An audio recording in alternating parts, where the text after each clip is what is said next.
আমার ভাইয়েরা, নিজে নিজে একটু কল্পনা করেন না, নিজে নিজে মনের মধ্যে একটু সাজান না। আমি আর আপনি মরণের বিছানার মধ্যে শুয়ে আছি, মালাকুল মউত আজরাইল সুন্দর চেহারা নিয়ে আসছে, গায়ের মধ্যে জান্নাতের খুশবু, মেশক আম্বরের খুশবু।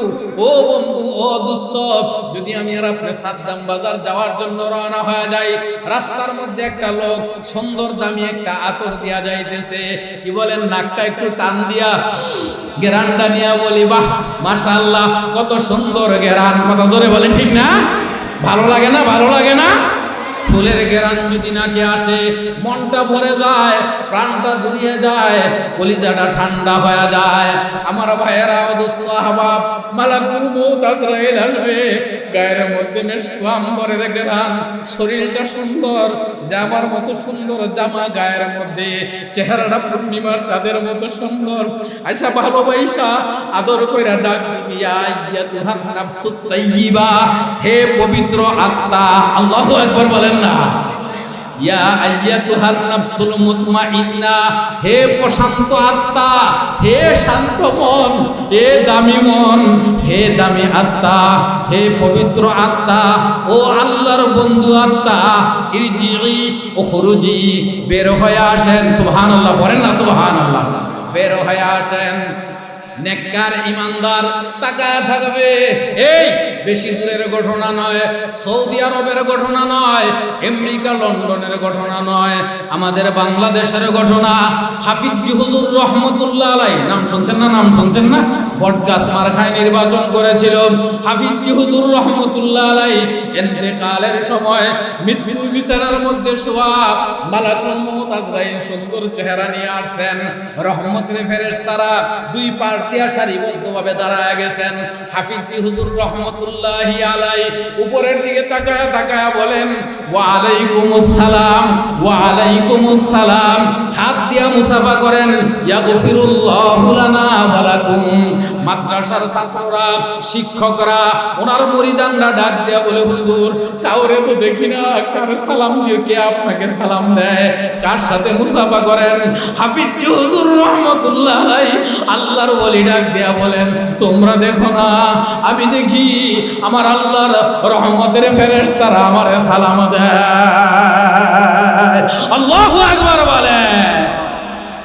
আমার ভাইয়েরা, আমার নবী ডাক দিয়া বলেন, মায়ার উম্মত, নেককারের কাছে মালাকুল মউত এইভাবে আসবে, রহমতের ফেরেশতাগুলা এক একজন এক একটা সুসংবাদ শোনাইতে থাকবে। দৃশ্যটা কত সুন্দর, আরে কি মনোরম দৃশ্য, কত সুন্দর মেশক আম্বরের ঘ্রাণ বাড়ি থেকে বের হইতেছে, হাজার হাজার রহমতের ফেরেশতা মালাকুল মউত ডাকতেছে, আল্লাহর ওলি গো আপনি আসেন। ও আমার ভাইয়েরা, মালাকুল মউত আজরাইল, এই যে দেখেন এই টিস্যুটার দিকে এভাবে এরকম সাদা জান্নাতের একটা রুমাল নিয়ে আসবে। সুবহানাল্লাহ বলেন না? জান্নাতের একটা রুমাল, সারা দুনিয়া বিক্রি করলে যেই রুমালের দাম হবে না, এমন দামি একটা রুমাল আনবে। এই রুমালটা থেকে মেশক আম্বরের ঘ্রাণ বের হতে থাকবে। মালাকুল মউত ওই রুমালটা নিয়ে নেককারের সামনে রেখে দিবে, নাকটার সামনে রেখে দিবে। আমার ভাইয়েরা, জান্নাতের ঘ্রাণ নিতে নিতে নেককারের রূহটা, এই যে আমার দিকে তাকান, এই গ্লাসের ভিতরে পানি ছিল, ধরেন এই পানিটা আমি ফেলে দিলাম, এই যে আমার দিকে খেয়াল করেন, এখন এই যে আমি গ্লাসটাকে এভাবে উপর করলাম, এ লক্ষ্য করে দেখেন, এই যে সর্বশেষ ফোঁটাটা আছে, পানির ফোঁটাটা দেখতেছেন? এই যে দেখেন সর্বশেষ পানির ফোঁটাটা আস্তে আস্তে আইসা গ্লাসের মাথায় জমা হইতেছে। একটু পরে আস্তে করে, তেমন কোনো সময় নিবে না, তেমন কোনো কষ্ট হবে না, কোনো আওয়াজও হবে না। এই যে দেখেন শেষ ফোঁটাটা যেভাবে হঠাৎ করে আওয়াজ ছাড়া, সময় ছাড়া, কষ্ট ছাড়া নিচে পড়ে গেল, নেককারের রূহটা ঠিক তেমনি ভাবে জান্নাতের রুমালের মধ্যে চলে যাবে, নেককার টেরও পাবে না। আল্লাহু আকবার। হাত উঁচু করে বলেন, নারে তাকবীর। কোরআন সুন্নাহর আলো, কোরআন সুন্নাহ যেখানে, ওয়াজ মাহফিল যেখানে, আলেম ওলামা যেখানে, ইসলামের দুশমনেরা নবীর দুশমনেরা, ইহুদি নাসারার দালালেরা, নারে তাকবীর! জোরে আওয়াজ দিয়ে বলেন মারহাবা। আমার ভাইয়েরা, এ আম্মা জানেরা, নেককারের মরণ কত সুন্দর মরণ। এক্সাম্পল, উদাহরণ দিয়ে আল্লাহ নবী বুঝাইলেন, গ্লাসের সর্বশেষ ফোঁটার পানিটা যেভাবে আরামে আস্তে করে পড়ে গেল, নেককারের রূহটা তার শরীর ছেড়ে আস্তে করে জান্নাতের রুমালে চলে যাবে। এখন দেখেন মজার দৃশ্য, এখন এই রহমতের ফেরেশতাগুলা কারাকারি শুরু করবে। সুবহানাল্লাহ বলেন না? একজনে বলবে আমার কাছে দাও, আরেকজনে বলবে আমার কাছে দাও, আরেকজনে বলবে আমার কাছে দাও। আল্লাহু আকবার। রহমতের ফেরেশতারা এবার ডাক দিয়ে বলবে, কিরে তোরা এমন কারাকারি শুরু করলি কেন? বলে এটা পবিত্র আত্মা। এই দেখেন, এটা পবিত্র আত্মা, এটা আল্লাহর ওলির আত্মা, এটা নফসে মুতমাইন্না, এটা নফসে তাইয়্যিবা। এই মানুষ দুনিয়াতে ওয়াজ শুনছে, এই মানুষ দুনিয়াতে কোরআনের মাহফিলে গেছে, এই মানুষ দুনিয়াতে নবীর ঘর মাদ্রাসার সাথে ভালোবাসার সম্পর্ক করছে, দামি হয়ে গেছে। সুবহানাল্লাহ বলেন। এই দামি আত্মা যদি আমরা আল্লাহর কাছে নিয়ে যাইতে পারি, যে নিয়ে যাবে তার দাম আমার আল্লাহর কাছে বেড়ে যাবে। এখন রহমতের ফেরেশতারা বলবে, ঠিক আছে কারাকারি দরকার নাই, চলো আমরা সবাই ধরে এই পবিত্র আত্মা নিয়ে আমার আল্লাহর কাছে যাই। আমার ভাইয়েরা, আকাশের মধ্যে লক্ষ লক্ষ রহমতের ফেরেশতারা আছে। পড়েন তো সাল্লাল্লাহু আলাইহি ওয়াসাল্লাম, পড়েন আবার পড়েন সাল্লাল্লাহু আলাইহি ওয়াসাল্লাম।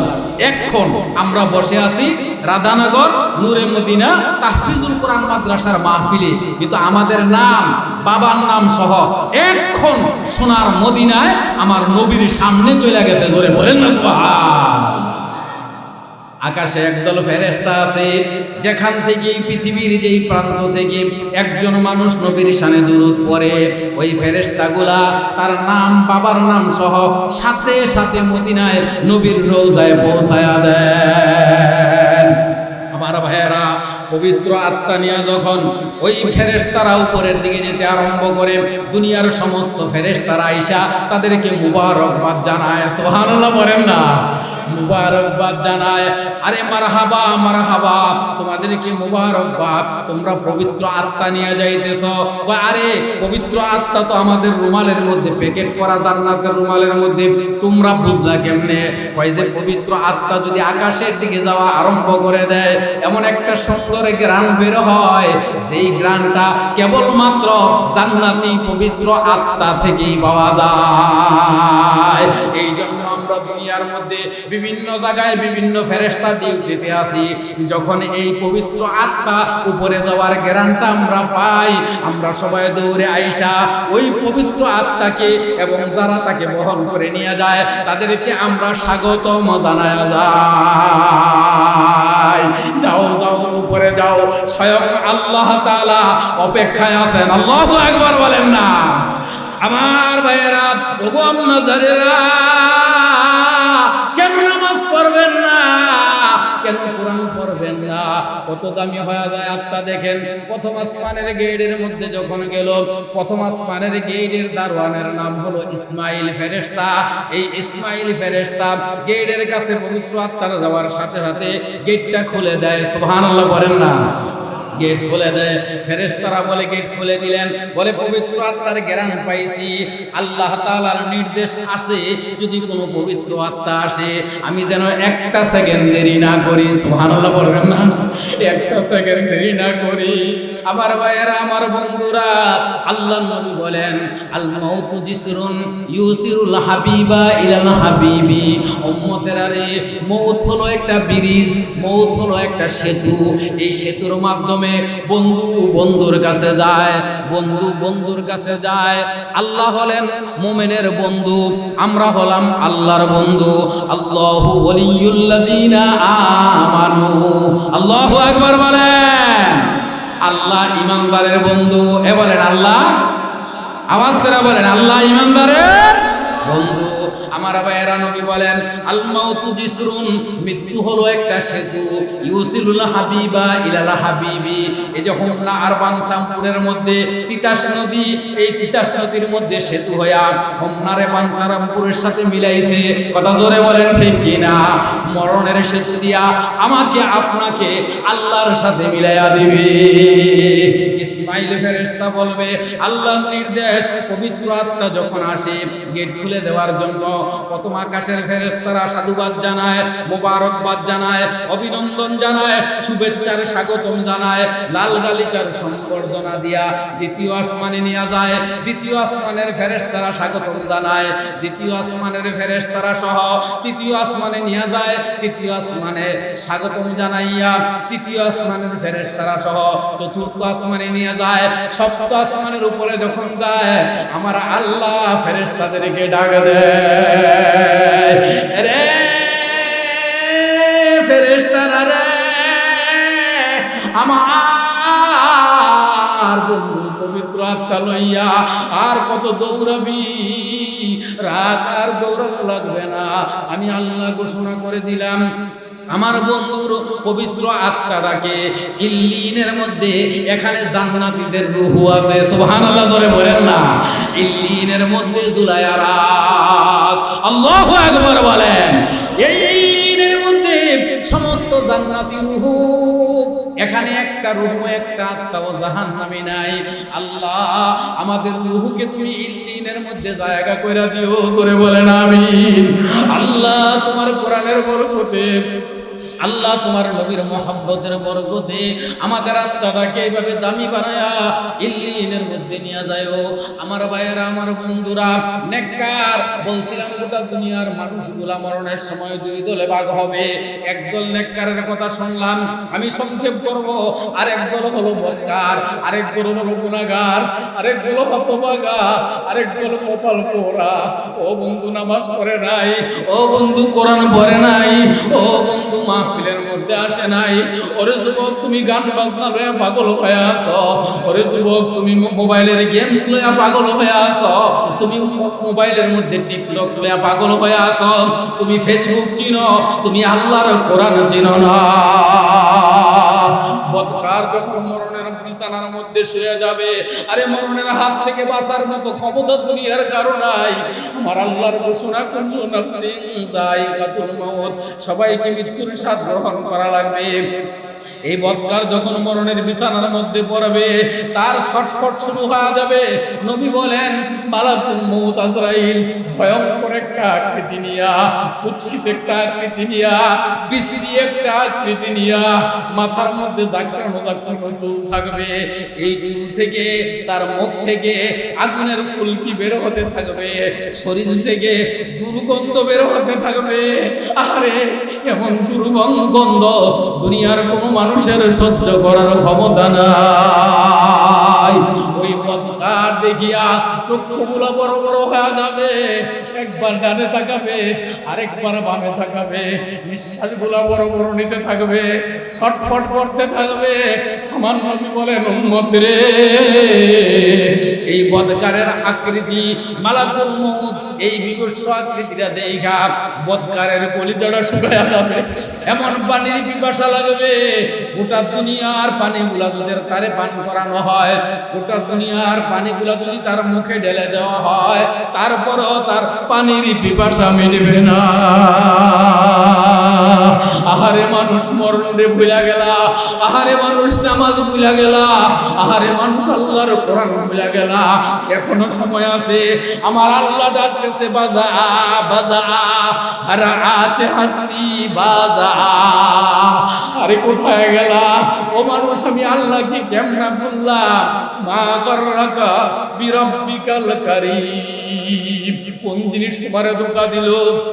আমার ভাইয়েরা, বদকার এই বিভৎস আকৃতি নিয়া ওই বদকারের কাছে আইসা একটা ধমক দিবে, ইয়া আইয়াতুহান নাফসুল খবিসা, এ খবিস আত্মা। নাউজুবিল্লাহ বলেন না জোরে। আমার ভাই হাতে ধরি পায়ে পড়ি, এ মা অনুরোধ করি গো মা, এখনো সময় আছে 5 ওয়াক্ত নামাজ পড়েন, এখনো সময় আছে পর্দা করেন, এখনো সময় আছে কোরআন পড়েন। আরে মরণের বিছানার মধ্যে যদি পড়ে যায়, নামাজ ছাড়া উপায় থাকবে না, পর্দা ছাড়া উপায় থাকবে না, আরে কোরআন ছাড়া উপায় থাকবে না। ও বন্ধুরা আমার, আজরাইল ধমক দিবে, এই খবিস আত্মা, আল্লাহর দেওয়া জবান দিয়া আল্লাহর কোরআন পড়লি না, আল্লাহর দেওয়া হাত দিয়া আল্লাহর কোরআন ধরলি না, আল্লাহর দেওয়া পাও দিয়া আল্লাহর কোরআনের মাহফিলে গেলি না, আল্লাহর ঘর মসজিদে গেলি না।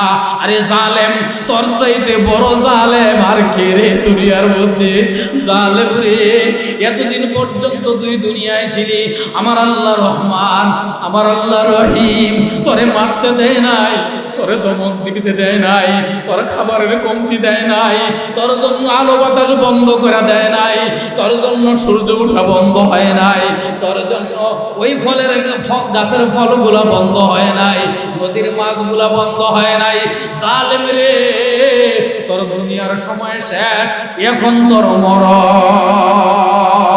তুই হারে হারে টের পাবি খোদার নাফরমানি করার কত যে মজা।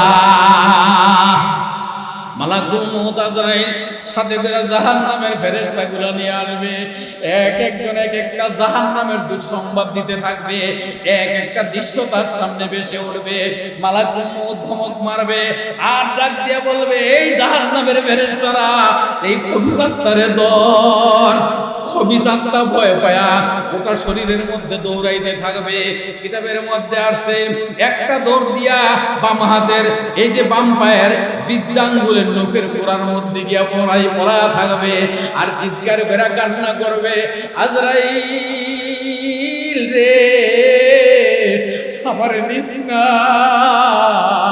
এই জালেমে নামাজ পড়ে নাই, এই জালেমে কোরআন পড়ে নাই, এই জালেমে মাহফিলে যায় নাই, এই জালেম আল্লাহ মানে নাই, এই জালেম নবী মানে নাই।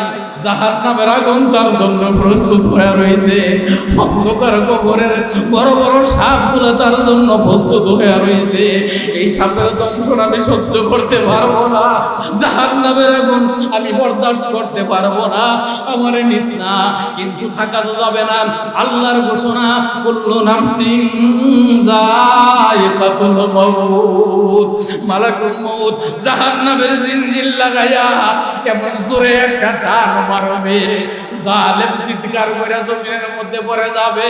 আমার ভাইয়েরা, আওয়াজ তো বের হবে না, কিছু বলতেও পারবে না।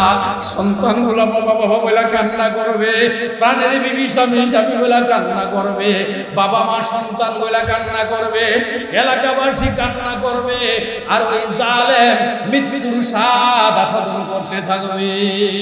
আমার ভাইয়েরা, কিতাবের মধ্যে আসছে, আল্লাহর নবী বলেন, এই জালেমের রূহটা নেওয়ার জন্য জাহান্নামের দুর্গন্ধযুক্ত পচা একটা সালার শট নিয়ে আসবে, সালার শট নিয়ে আসবে। আমার ভাইয়েরা, ওয়াজটা মনে রাখেন, নেককারের কথা শুনছেন, বদকারের কথা শুনতেছেন। জাহান্নামের একটা সালার শট, দুর্গন্ধযুক্ত শট নিয়ে আসবে।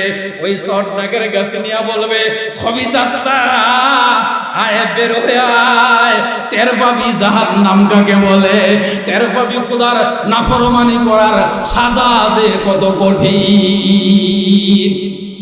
আল্লাহ নবী বলেন, তামাম দুনিয়ার সমস্ত দুর্গন্ধ যদি এক জায়গার মধ্যে করা হয়, আমার ভাইয়ের রাস্তা দিয়ে হাইটা যায়, যদি একটা মরা ফসা ছাগল ভরে থাকে অথবা একটা দুর্গন্ধ আসে, নাকের মধ্যে চাপ দিয়া ধরি, কথা জোরে বলেন ঠিক নেই, দুর্গন্ধ দুর্গন্ধ, অনেকে আবার বমি করার উদ্বেগ শুরু হয়ে যায়, সহ্য করতে পারে না। আমার নবী বলেন, মায়ের আল্লাহ নবী বইল না, নামাজ রোজা ছাইরো না, মসজিদ মাদ্রাসা ছাইরো না, আল্লাহর কোরআন ছাইরো না। ওই জালেমের সামনে, বদকারের সামনে যখন জাহান্নামের সালার চট্টা রাখা হবে, এমন দুর্গন্ধ বের হবে, গোটা দুনিয়ার সমস্ত ময়লাগুলা যদি একসাথে করা হয়, ওই দুর্গন্ধের সমান হবে না। এই জালেমের রূহ ওই জাহান্নামের ফেরেশতারা টাইনা বাইরে কইরা এই জাহান্নামের দুর্গন্ধময় সালার সটের মধ্যে ফেসাইয়া যখন উপরের দিকে যাওয়া রওনা করবে, সব ফেরেশতারা বাধা দিবে রে, ডাক দিয়ে বলবে ফেরেশতারা রে, এই খবিস আত্মা লইয়া উপরে যাইস না, দুর্গন্ধ সহ্য হয় না, উপরের আসমানের দরজা বন্ধ রে, যেতে পারবি না। আমার আল্লাহ ডাক দিয়া বলবেন, ও খবিস আত্মাবাহী ফেরেশতারা, তার জন্য উপরের দরজা বন্ধ, সে উপরে আসতে পারবে না। এই জালেমের খবিস আত্মারাকে সাত জমিনের নিচে তাহতাস সারা, এই তাহতাস সারার নিচে একটা জায়গা আছে, জেলখানা, জাহান্নামীদের জেলখানা, যার নাম হলো সিজ্জিন। এই নাম কি? সিজ্জিন। একটা হলো ইল্লিন আর একটা হলো সিজ্জিন। নেককার গেছে ইল্লিনের মধ্যে, আর বদকার পাপী জাহান্নামের জেলখানা সিজ্জিনের মধ্যে। আমার ভাইয়েরা, আমার বন্ধুরা, এই জন্য হাতে ধরে পায়ে পড়ি রে ভাই, যদি আল্লাহর কোরআনের সাথে সম্পর্ক করতে পারি, ও পর্দার আড়ালের মা বোনেরা, নবীর মেয়ে কলিজার টুকরা হযরতে ফাতেমাতুজ জাহরা রাদিয়াল্লাহু তাআলা আনহা রমজান মাসের মধ্যে রাতের বেলা স্বপ্নে দেখতেছে আল্লাহর নবীকে, হযরতে ফাতেমা রাদিয়াল্লাহু তাআলা আনহা আল্লাহর নবী স্বপ্ন দেখা চিৎকার করে কান্না আরম্ভ করে দিলেন, আব্বাজান কতদিন হয় আপনার জান্নাতি চেহারাখানা দেখি না, বাবা গো এতিম বানাইয়া আপনি আমাদেরকে ছেড়ে রওজার থামের মধ্যে শুইয়া উম্মতি উম্মতি বলে কান্দেন। আমার নবী হযরতে ফাতেমার চোখের পানিগুলো মুছে দিয়ে ডাক দিয়ে বলে, মা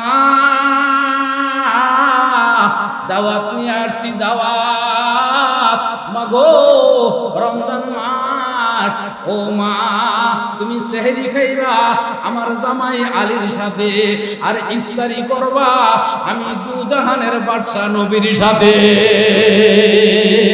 মাগো দুনিয়ার জমিনে তোমার আর কান্দা লাগবে না, ও মা ইফতারির দাওয়াত দিয়া গেলাম। আমার ভাইয়েরা, এ পর্দার মা বোনেরা, হযরতে ফাতেমা রাদিয়াল্লাহু তাআলা আনহা দুজাহানের বাদশার মেয়ে, জান্নাতের রমণীদের সর্দারনি, গোটা দুনিয়ার বিশ্ব সুন্দরী, গোটা দুনিয়ার মধ্যে মেধার দিক দিয়ে সবচেয়ে মেধাবী এমন একজন কলিজার টুকরা নবীর হযরতে ফাতেমা রাদিয়াল্লাহু তাআলা আনহা নিজের হাতে হযরতে আলীর ঘরের কাজগুলা করতেন।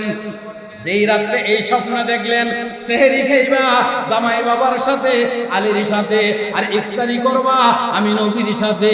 হযরতে ফাতেমা রাদিয়াল্লাহু তাআলা আনহার আমল ছিল ফজরের সময় স্বামীকে উঠায়া দিতেন, স্বামী মসজিদে চলে যাইত, আর হযরতে ফাতেমা নিজের হুজরা মুবারকের মধ্যে নামাজ পড়তেন, ফজরের নামাজ পড়া কোরআন তেলাওয়াত করতেন। সুবহানাল্লাহ বলেন না? এই রাধানগরের মায়েরা, ও আশেপাশের মা বোনেরা, আসেন না নামাজ পড়ে পড়ে আল্লাহর কোরআন নেই, তাইলেই তো হযরতে ফাতেমার সাথী হইতে পারবেন। কোরআন শরীফ তেলাওয়াত করতেন, ইশরাকের সময় হলে ইশরাকের নামাজ পড়তেন, ইশরাকের নামাজ পড়ে তারপরে নিজের হাতে ঘরবাড়িগুলো পরিষ্কার কইরা কলিজার টুকরা স্বামীর জন্য প্রাণের চাইতে বেশি ভালোবাসতেন স্বামীকে, কলিজার টুকরা সন্তানের জন্য নিজের হাতে নাস্তা বানাইতেন। যেই রাত্রে স্বপ্নে দেখলেন, আজকে সকালবেলা ফজরের নামাজ পড়িয়া কিছু মামুলাত শেষ করিয়া হযরতে ফাতেমা চোখের পানি আর রাখতে পারে না, অজর দ্বারা চোখের পানিগুলা ঝরে, আর নিজের হাতে আজকে কোরআন তেলাওয়াত করে না, ইশরাকের জন্য বসে থাকে না, কেন অনেক কাজ, বাসাবাড়ির কাজগুলা গুছাইতে হবে, ইফতারির আগে হযরতে ফাতেমার বিদায় হয়ে যাবে। সেদিন হযরতে ফাতেমা কান্দে, আল্লাহ আমার এই জীবনের স্বামীর খেদমত আমি প্রাণ ভরে করতে পারি নাই, কলিজার টুকরা সন্তানগুলোকে রেখে আমি আজকে চলে যাব, বাবার সাথে ইফতারি হবে, তার মানে হলো ইফতারির আগে আমার মরণ হয়ে যাবে। আমি আমার কাজগুলোকে সুন্দর করে গুছায়া দিয়ে যাই, আমার স্বামীর জন্য, আমার সন্তানের জন্য রান্না করে দিয়ে যাই, স্বামীর কাপড়গুলোকে ধুয়ে দিয়ে যাই, সন্তানের কাপড়গুলোকে ধুয়ে রাখা যায়। হযরতে ফাতেমা ঘুরে ঘুরে ঘরটাকে ঝাড়ু দিলেন, ঘরটাকে পরিষ্কার করলেন, ঘরের আসবাবপত্রগুলো সুন্দর করে সাজাইলেন, কাপড়গুলো নিয়ে বালতির মধ্যে ভিজাইলেন, অনেকগুলো আটা রুটি বানানোর জন্য প্রস্তুতি করতে লাগলেন। এমন সময় হযরতে আলী আসেন, আয়েশা থেকে হযরতে ফাতেমা যায় নামাজে নাই। হযরতে আলী আশ্চর্য হলো, কিরে বিবিরে প্রতিদিন আয়েশা দেখি যায় নামাজে বসা, আল্লাহর কোরআন পড়ে, ইশরাকের নামাজ পড়ে, আজকে কেন ব্যতিক্রম? আমার বিবি কোথায় গেল, কোথায় গেল? কলিজায় মোচড় মারছে, কামড় মারছে, পাগলের মতো খুঁজতে আরম্ভ করলো। খুঁজতে খুঁজতে গিয়ে দেখে অন্দর মহলের ভিতরে হযরতে ফাতেমার চোখে পানি। হযরতে ফাতেমা পাগলের মতো দৌড়ায় কাজগুলো করতেছে। হযরত আলী তাকায় দেখে ঘরটা সুন্দর পরিপাটি, ঘরের কাপড় চোপড়গুলো সুন্দর করে গুছানো, সামানপত্র হাড়ি পাতিলগুলা সুন্দর করে রেখে দেওয়া, একটা বড় বলের মধ্যে অনেকগুলো আটা গুলছে রুটি বানানোর জন্য। হযরতে আলী অবাক, আমার প্রাণের বিবির কলিজায় কে আঘাত করেছে রে? আমার বিবির চোখের মধ্যে পানি, আমার বিবি কেন এভাবে কাজ করতেছে? গিয়া জড়ায়া ধরছে ফাতেমা, ও প্রাণের বিবি, আমার এই জীবনে কোনোদিন আপনাকে আমি ফজরের পরে ও বিবি কাজ করতে দেখি নাই, কোরআন পড়তে দেখছি। ও বিবি, আপনাকে ইশরাকের নামাজের মধ্যে পাইছি। বিবি গো, আপনার চোখে কেন পানি? ও বিবি গো, আপনার কি হয়েছে? আজকে কেন কোরআন তেলাওয়াত রেখে দিয়ে, ইশরাক রেখে দিয়ে আপনি নিজের কাজগুলো এইভাবে পাগলের মতো করতেছেন? হযরতে আলী রাদিয়াল্লাহু তাআলা আনহুকে নিয়ে হযরতে ফাতেমা যায় নামাজ বিছাইয়া হযরতে আলীর সামনে সুন্দর কইরা নামাজের শুরুতে বসলেন। বৈশা স্বামীর হাতটা ধরলেন, হাতটা ধইরা হযরতে আলী চোখের পানি ছেড়ে দিয়ে কান্না আরম্ভ করে দিলেন। হযরতে ফাতেমার শরীরটা থরথর করে কাঁপতেছে, চোখের পানি ছেড়ে দিয়ে ডাক দিয়ে কয়, স্বামী গো, আমার আব্বা বলছেন, এ ফাতেমা, দুনিয়ার মহিলাদেরকে জানায়া দিও, কোন মহিলা যদি তার স্বামীর কলিজায় আঘাত দিয়া মারা যায়, সে জাহান্নামে যাবে, সে জান্নাতে যেতে পারবে না। স্বামী আমার আপনাকে ভালোবেসে আমার আব্বা আপনার সাথে আমার বিবাহ পড়ায়া দিছে। আপনার গাড়ি দেখে নাই, আপনার বাড়ি দেখে নাই, মোহরানার টাকাটা পর্যন্ত আপনার কাছে ছিল না। ঘোড়ার একটা জাজিম বিক্রি করছেন হযরত ওসমানের কাছে, ওইটা দিয়ে মোহরানা আদায় করছেন। আপনার কাছে ভালোবাসা আমাকে বিয়ে দিয়া গেছেন। স্বামী গো, প্রাণ ভরে আপনার খেদমত করতে আমি পারি নাই, আপনাকে ঠিক মতো রান্না করে খাওয়াইতে পারি নাই, আপনার কাপড়গুলো সুন্দর করে ধুয়ে দিতে পারি নাই। স্বামী, গত রাতে আমি স্বপ্ন দেখেছি, আমার আব্বা আমার ঘরে আইসা বইলা গেছে, সেহরি খাইলাম আপনার সাথে, ইফতারি করব জান্নাতে আমার আব্বার সাথে। স্বামী গো, হাতটা ধরলাম, আমি ফাতেমারে আপনি মাফ কইরা দেন। ও মায়েরা, দোজাহানের বাদশা নবীর মেয়ে, হাসান হোসাইনের মা, হযরতে আলীর স্ত্রী, স্বামীর কাছে কত ছোট হয় মাপ চায়। মাগো, স্বামীর মনে আঘাত করবেন না। ও বাবারা, স্ত্রীকেও তুই তাকুল করবেন না, স্ত্রীর সাথেও খারাপ ব্যবহার করবেন না। অর্ধাঙ্গিনী বানাইছে আপনার আল্লাহ রাব্বুল আলামিন, আপনার স্ত্রীর মাধ্যমে আপনার মর্যাদাকে আল্লাহ তাআলা বাড়িয়ে দিয়েছেন। আমার ভাইয়েরা, আমার বন্ধুরা, ও আম্মা জানেরা, হযরতে ফাতেমা যখন এই কথা বলল, স্বামী আমারে মাফ করে দেন, হযরতে আলী ফাতেমাকে জড়া ধইরা হাওমা করে কান্না আরম্ভ করছে। ফাতেমা, আপনি নবীর কলিজার টুকরা, ফাতেমা আপনি জান্নাতের ফুল, ফাতেমা আপনি জান্নাতের মহিলাদের সর্দারনী, আপনি গোটা দুনিয়ার মহিলাদের রানী। আপনাকে আমি ভালো বিছানা দিতে পারি নাই, আপনাকে আমি ভালো কাপড় দিতে পারি নাই, আপনাকে আমি 3 বেলা পেট ভরা খাবার দিতে পারি নাই। ফাতেমা গো, আপনার কাছে আমি মাপ চাই, হাসরের ময়দানে দোজাহানের বাদশা নবীর সামনে আমি আলীর বিরুদ্ধে আপনি মামলা কইরেন না। স্বামী স্ত্রীর কত সুন্দর মিল, মোহব্বত আর ভালোবাসা আমার আল্লাহ দেখতেছে। জোরে বলেন না সুবহানাল্লাহ। আমার ভাইয়েরা, ও আম্মা জানেরা, স্বামী কান্দে, ফাতেমা কান্দে, আলী কান্দে। এমন সময় হাসান হোসেন দৌড়ে আসছে, আয়েশা থেকে বাবা কান্দে, মা কান্দে। ডাক দিয়ে বলে, আম্মা কি হয়েছে, কেন কান্দেন? আব্বা আপনার কি হলো, কেন কান্দেন? হযরতে ফাতেমা বলেন, বাবা এখন তোমরা ঘরে থাইকো না, আমাদের বিশেষ কিছু কাজ আছে, যাও তোমরা নানার কাছে যাও। হযরতে হাসান হোসেন একটা দৌড় দিয়া নবীর রওজার উপরে গিয়ে উঠছে। সুবহানাল্লাহ, জোরে বলেন না। নবীর রওজার উপরে গিয়ে উঠছে। নবীর রওজার উপরে যখন উঠছে, নানাকে সালাম দিয়েছেন, নানা জান আপনার প্রতি সালাম। আমার নবী ডাক দিয়ে কয়, হাসান হুসাইন তোমরা এখন এই সময় আমি নবীর কাছে কেন? কয়, ইয়া রাসূলুল্লাহ কি করব? নানা জান আম্মা পাঠাইছে। ডাক দিয়ে কয়, নাতিরা রে দেরি কইরো না, সময় নাই, তাড়াতাড়ি করে মার কাছে যাও, প্রাণ ভরে মার চেহারাটা দেখে নাও, বেশি সময় বাকি নাই, তোমার মার শেষ দিন। হাসান হোসেন একটা দৌড় দিয়া চলে আসছে কাঁদতে কাঁদতে। মা গো, গোপন করছেন গো মা, নানাই সব বলে দিছে। হাসান হোসেন কাঁদে, ফাতেমা কাঁদে, আলী কাঁদে। আমার ভাইরা, ও বন্ধুগণ আমার হযরতে হাসান, হযরতে ফাতেমার ঘরের মধ্যে এসে সালাম দিল। হযরতে ফাতেমা ডাক দিয়ে কয়, স্বামী আমার যখন ইন্তেকাল হয়ে যাবে দেরি করবেন না। স্বামী গো, রাতের বেলায় আমার কাফন দাফন ছেড়ে ফেলবেন, মানুষের মাঝে এলান করবেন না। আমার জীবনে আমাকে কেউ দেখে না, পুরুষ দেখে নাই, মরার পরেও যেন কেউ আমাকে না দেখে। জোরে বলেন না সুবহানাল্লাহ। আমার ভাইয়েরা, আমার বন্ধুরা, আমার নবী যখন ইন্তেকালের সময় হলো, মালাকুল মউত আজরাইল আসছে। আজরাইল এসে নবীর সিনার মধ্যে হাত রাখছে। আমার নবী ডাক দিয়ে কয়, আজরাইল রে, সাত আসমান সাত জমিনকে আমার বুকের উপর রাখছো না গো নবী? না, আমার হাতটা রাখছি, পশম পর্যন্ত স্পর্শ করে নাই। আর আপনার উম্মতের সিনার মধ্যে বৈশা আমি রূহ কবজ করব। আমার নবী কান্দে, আজরাইল রে, আমার সব উম্মতের মরণের কষ্ট আমি নবীর দিয়া দাও, আমার উম্মতের মরণের কষ্ট দিও না। জোরে গন সুবহানাল্লাহ। আমার ভাইরা, উম্মতের কান্নারি নবী মৃত্যুর সময়, মৃত্যুর বিছানায় মালাকুল মউত আজরাইলকে বলে, মরণের কষ্ট আমারে দাও, আমার উম্মতের দিও না। রাজানগরের মুসলমান, ওই নবীর ভালোবাসা আমরা চাই কি চাই না?